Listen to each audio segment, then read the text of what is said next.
Krishna. Hare Krishna, dear devotees, and welcome to today's session. How are you doing?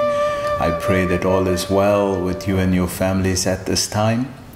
So as we're going over this beautiful section of strength and understanding and wisdom, we're learning from Krishna that there are eightfold processes of decline.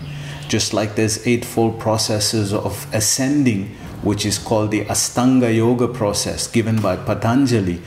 There's also the eightfold process of decline, which is given by Krishna here. So yesterday we learnt about the first four processes. Dhyato Vishayan Punsaha Sangaste Shubhajayate Sangat Sangayate Kama Kama Krodha Vijayate. That from Dhyato, while contemplating the object of the senses, then attachment develops. And so that's the second step, attachment. And from attachment, lust develops, which is the third step. And because lust can only be stimulated, it can never be satisfied or fulfilled, then krodha, anger develops. And anger arises from unsatisfied lust. So we were hearing that lust is just not the sexual attachment, it is the lust or the loathing of material objects separate from the spiritual energy. And we concluded that just by connecting it on the spiritual platform, by spiritualizing it with spiritual energy, in that way the symptom of spiritual energy is satisfaction. So one can enjoy the same object on the spiritual platform by connecting it in yoga. So today we're learning about the next four stages of fall down. So today is part B, the next four stages. So from verse number 63 today, we're taking it from stage 4 right down to destruction. What happens when the person is completely fallen over? When I realized that losing your temper was a sign of weakness, as soon as I made that connection, I said to myself, this is weak. I'm going to try not to do it anymore. And what's weird is when you're a kid, I don't know if you remember this, but when I was a kid and you'd see someone get angry and it made you afraid. And so for a while, I saw it as like a power. You know, it's kind of a way to achieve power, that you can lose your temper and then all of a sudden you have this extra strength. And so when you're a little kid, and when I say a little kid, I mean, when I was 13, 14 years old, I thought, hey, if I could get that rage going and people are scared like I used to feel, that's a positive thing. And then, like I said, as I got older, now, now you're talking 16, 15, 16, 17, I realized, hey, this isn't cool. This isn't strength. It's actually weakness. And when I realized it was weakness, and I didn't realize that overnight, but I started getting the idea that that was weakness. And now when you see someone that is in control, and even when bad things are happening, they're standing stoically saying, okay, let me take another look at that and I'll get it done. You know what I mean? When they're just, okay, then you realize, okay, this guy is really unflappable, which is a lot more impressive.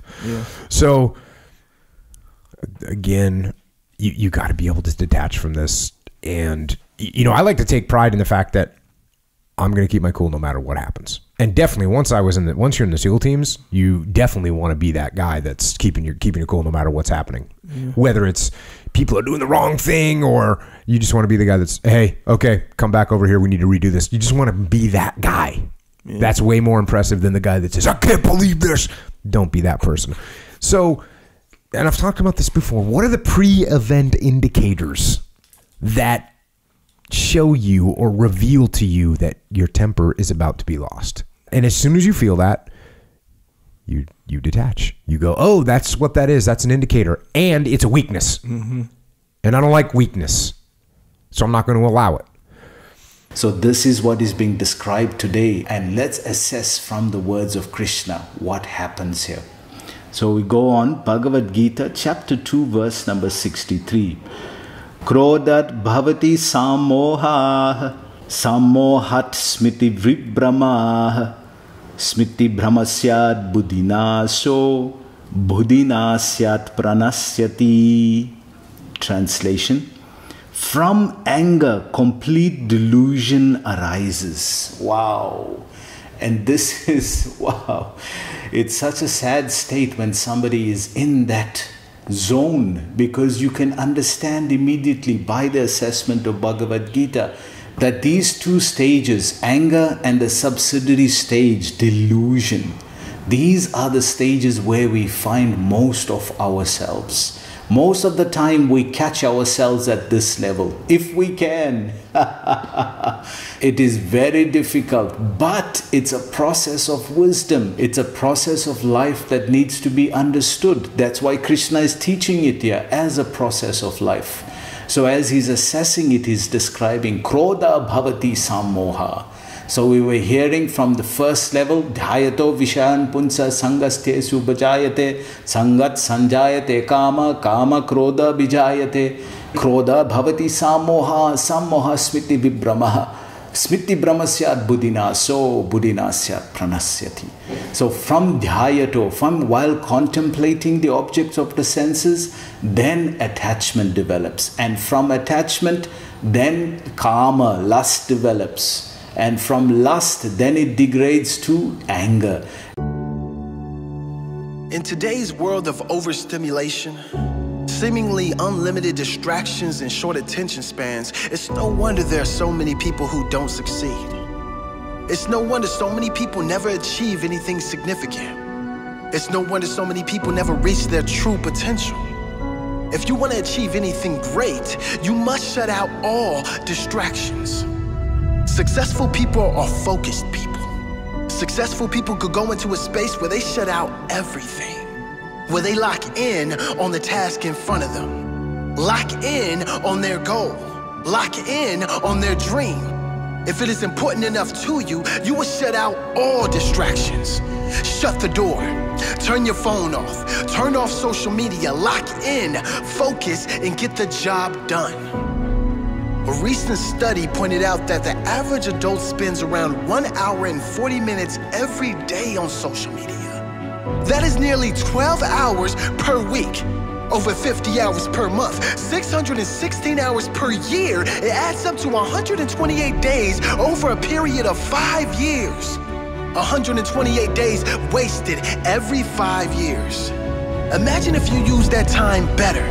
Just imagine if you replace that wasted time with completely focused time, working on something you love. The person you will be in 5 years' time will be very different depending on which path you choose to take. Those who don't succeed, let's call them, I don't know, the majority, they're like a puppy with a bone.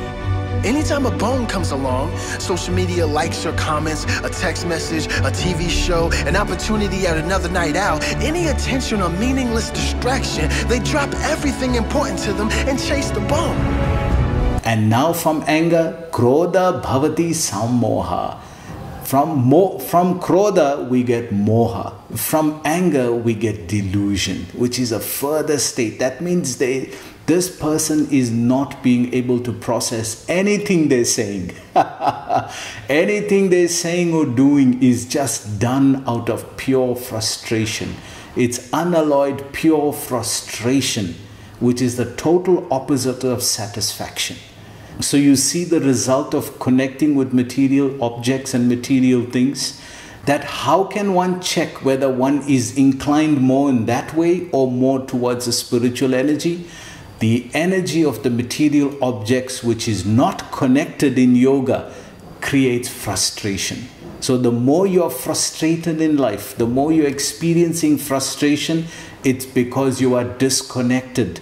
You are not connected substantially enough from the spiritual level to sustain your life. You may be doing a spiritual practice, you may be doing some prayer, you may be even doing some meditation, but it's not enough for your lifestyle to carry you all the way through.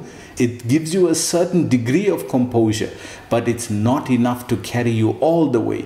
Therefore, we've been hearing like great kings, Amrish Maharaj, who designed his whole life, who's designed a lifestyle of connecting to the spiritual energy. In that way, it doesn't become extracurricular, something he has to think about.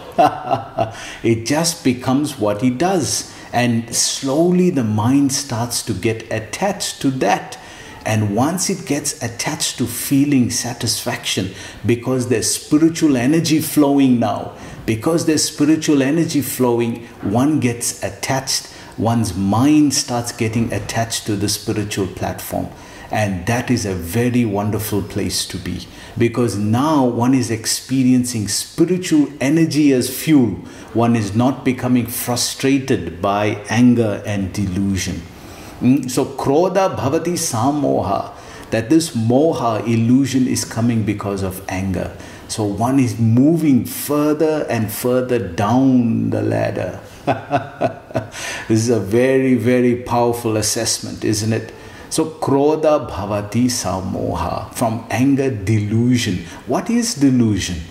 Delusion means one is not in control of anything that one is saying or doing.